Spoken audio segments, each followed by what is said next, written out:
華奢待つ君の横で僕は時を気にしてる。季節外れの雪が降ってる。東京で見る雪はこれが最後ねと寂しそうに君がつぶやく。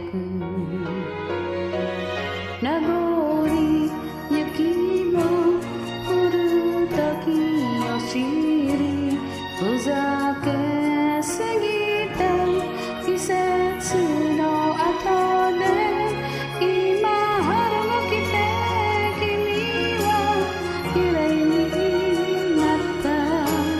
4年よりずっと綺麗になった。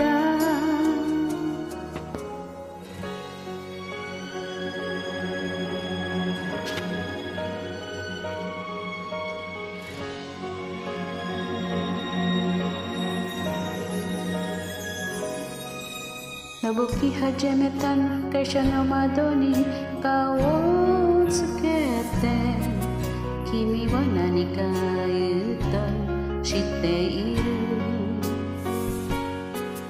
君の唇がさよならと